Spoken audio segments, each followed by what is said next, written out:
सुजाता नाम की एक महिला और वरुण नामक उसका सौतेला बेटा सीतापुर नामक गांव में रह रहे थे। कुछ सालों बाद वरुण की शादी सारिका नाम की लड़की से हो गई। एक दिन वरुण ऑफिस का काम करने निकल जाता है। सारिका पीछे से हमेशा कुछ न कुछ खाती ही रहती थी। सास सुजाता सारिका के पास आई, जो तब भी कुछ खा रही थी, और बोली, ये क्या है बहू, तुम हमेशा कुछ ना कुछ खाती ही रहती हो। तुम्हारी उम्र की लड़कियां नौकरी कर रही हैं और पैसा कमा रही हैं, लेकिन तुम हमेशा एक राक्षस की तरह खाती रहती हो बस, और फिर तब तक के लिए सो जाती हो जब तक ये पच ना जाए। ये अच्छी बात है क्या? मुझे किसी के नीचे रहकर काम करना पसंद नहीं है सासू माँ, और फिर मेरे पति पैसा कमा रहे हैं और मैं खा रही हूँ, इसमें क्या गलत है? ठीक है, ये तुम्हारे पति का पैसा है, लेकिन अगर तुम इस तरह बैठकर खाओगी तो कुछ नहीं बचेगा।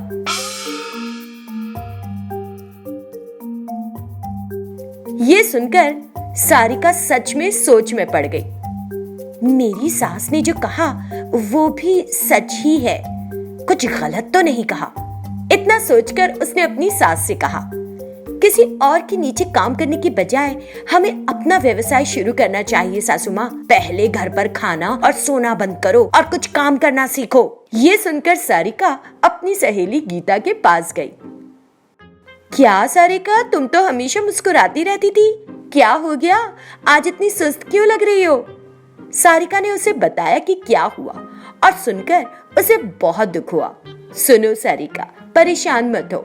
इन दिनों व्यापार शुरू करना कोई बड़ी बात थोड़ी ही है, लेकिन तुमको ये जानना होगा कि क्या व्यापार करना मुनाफा देगा। बस इतना ही। मैं तुमको एक सुझाव देती हूँ। पेट्रोल की कीमतें इन दिनों आसमान छू रही हैं। हमारे गांव के पास कोई पेट्रोल स्टेशन नहीं है। मुझे लगता है कि अच्छा होगा यदि तुम हमारे गांव में पेट्रोल बेचना शुरू करो। ये सुनकर सारिका पड़ोस के गाँव में पेट्रोल स्टेशन पर गई और पेट्रोल ले आई। फिर उसने उसकी असल कीमत से 10 रुपए अधिक बढ़ाकर उस पेट्रोल को बेचना शुरू कर दिया। थोड़ी देर बाद उस गांव में रहने वाले मोहन ने देखा कि उसकी बाइक का पेट्रोल खत्म हो गया है और धक्का देने लगा। सारिका भाभी, क्या पेट्रोल बेच रही हैं? आप बहुत अच्छा काम कर रही हैं। मैं इस बात से चिंतित था कि इस बाइक को 10 किलोमीटर कैसे ढकेल कर ले जाऊंगा, लेकिन आपने हमारे गाँव में ही पेट्रोल बेचना शुरू कर दिया। जल्दी से मुझे 2 लीटर पेट्रोल दे दीजिए। मैं तुम्हें दे दूंगी, लेकिन तुमको 1 लीटर पेट्रोल के लिए मुझे 100 रुपए देने होंगे। ठीक है भाभी, पड़ोसी गांव से पेट्रोल लेने के लिए 30 रुपए खर्च होते, अगर मैं आपको उसमें से 10 रुपए देता हूँ तो भी 20 रुपए बच जाएंगे। मुझे 2 लीटर पेट्रोल दे दीजिए।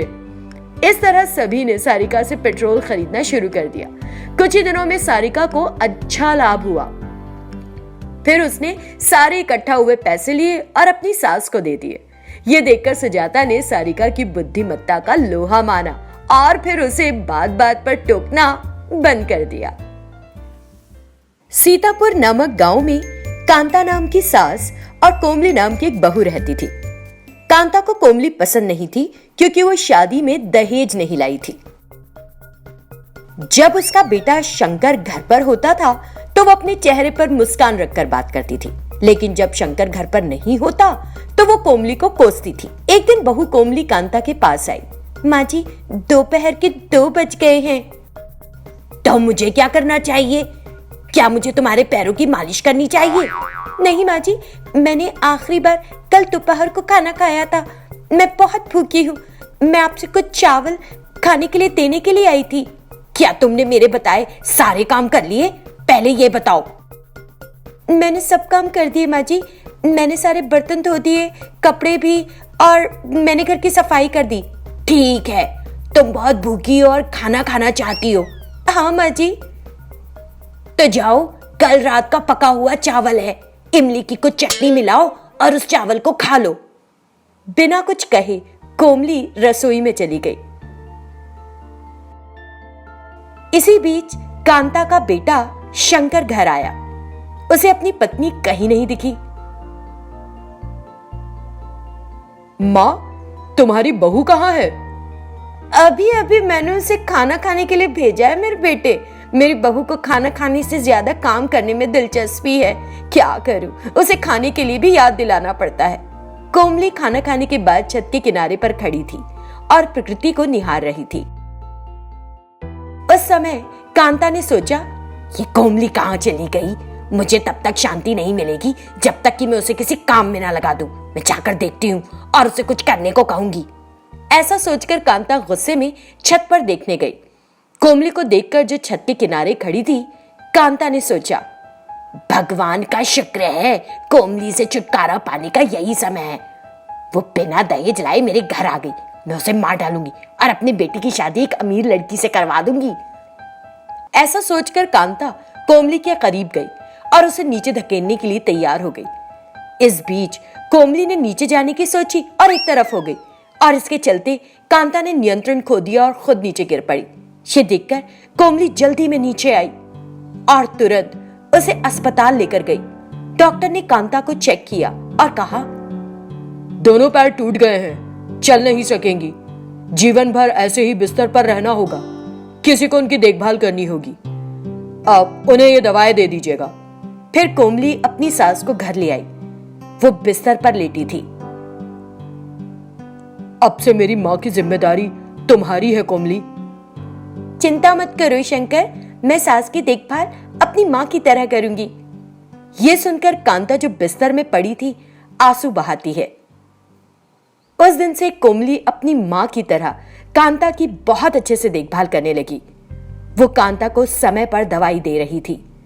घर का सारा काम खत्म करने के बाद कोमली कांता से बात करती और उसे हंसाती। एक दिन कांता ने कोमली से कहा, मुझे माफ कर दो बहू, मैं तुम्हारे अच्छे दिल को समझ नहीं पाई। दहेज न लाने पर मैंने तुम्हें बहुत यातनाएं दी। मैंने तुमको कई बार डांटा। मैं तुम्हें दिन में सिर्फ एक बार खाना देती थी, लेकिन तुमने कभी मेरे बेटे को इस बारे में नहीं कहा। मैंने तुम्हें बहुत कोसा और सताया, लेकिन तुमने मेरे बेटे को ये सब बताकर दुख नहीं दिया। तुमने कभी मेरे बेटे के सामने मुझे बुरे व्यक्ति के रूप में चित्रित नहीं किया। तुमने धैर्य के साथ सब कुछ सहन किया। आज तुम मुझे दूसरा जीवन दे रही हो। मेरी उम्र भी तुम्हें लग जाए। तुम दूधो नहाओ, पूतो फलो। इस तरह कांता ने अपनी बहू कोमली को आशीर्वाद दिया। सीतापुर नामक गांव में किशोर नाम का एक व्यक्ति रहता था। उसकी एक बेटी थी जिसका नाम था मानसा। मानसा छोटी सी बच्ची ही थी जब उसने अपनी माँ को खो दिया था। तब से किशोर की छोटी बहन रक्षिता उसकी देखभाल कर रही थी। किशोर अपनी नौकरी के लिए शिविरों में जाता रहता था। रक्षिता को शुरू से ही मानसा पसंद नहीं थी, लेकिन अपने भाई के बारे में सोचकर वो कुछ नहीं कहती थी। एक दिन किशोर ऑफिस के काम के लिए शहर जा रहा था। रक्षिता, मैं ऑफिस के काम के लिए शहर जा रहा हूँ।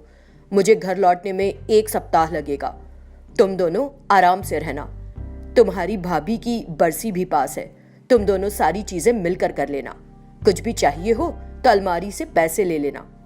किसी भी चीज के लिए परेशान नहीं होना। अब से तुम ही मानसा की बुआ और माँ दोनों हो।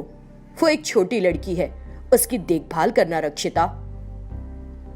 तब रक्षिता ने कहा, भाई तुम चिंता मत करो, मैं सब कुछ संभाल लूंगी। शिविर में जाकर किशोर मनसा को याद करता है और मनसा से फोन पर बात करता है। एक दिन रक्षिता अपने भाई से नाराज हो गई और उसने सोचा, ये क्या है, इन दिनों मेरा भाई अपनी बेटी पर ज्यादा प्यार दिखाता है। वो हमेशा बस मानसा से ही बात करता है और मुझे एक बार भी फोन पर बुलाकर बात नहीं करता। इसके जन्म से पहले मेरा भाई मेरे साथ बहुत अच्छा था, लेकिन इन दिनों मेरी कद्र नहीं कर रहा। मुझे अपने भाई के शिविर से वापस आने से पहले इस घर से मानसा को भगाना होगा, तभी मेरा भाई पहले जैसा अच्छा हो जाएगा मुझसे।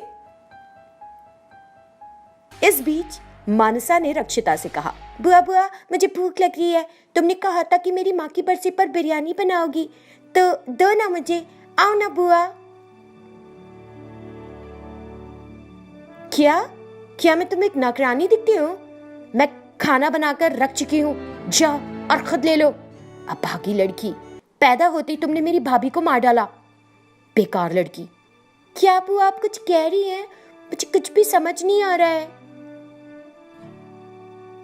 तुम इन दिनों अंग्रेजी पढ़ रही हो ना, यही कारण है कि तुमको हिंदी समझने में दिक्कत हो रही है। मैं भाषा के बारे में बात नहीं कर रही हूँ। मैंने तुम्हें कभी ऐसे नहीं देखा तुम्हारी बातें सुनकर मुझे बहुत डर लग रहा है बुआ। इतना कहकर वो खाने के लिए मेज पर बैठ गई। ये देखकर रक्षिता ने कहा, मैंने तुम्हें इतना सब कहा, लेकिन तब भी तुम बिरयानी खाने बैठ गई। इतना कहते हुए उसने मानसा को पीट दिया। बुआ, मैं बहुत भूखी हूँ, मुझे कुछ बिरयानी खाने दो। तुम आज इतना क्यों नाराज हो रही हो बुआ? मुझसे क्या गलती हो गई है? मैं तुम्हें नहीं दूंगी, जो कर सकती हो करो, समझी? बुआ, मुझे बहुत डर लग रहा है, मुझे अपने पापा से फोन पे बात करना है। इतना कहकर वो फोन लेने के लिए गई। क्या तुम मेरे भाई को इस बारे में बताओगी? तब तक जीवित भी तो रहना चाहिए ना तुमको। ये सुनकर मानसा डर गई और घर से भाग गई, जिसे देखकर रक्षिता ने सोचा, भगवान का शुक्र है मैं उससे छुटकारा पा गई। मेरा भाई पहले की तरह मेरे साथ अच्छे से रहेगा। फिर कुछ दिन बाद कैंप से घर आए किशोर ने रक्षिता से पूछा,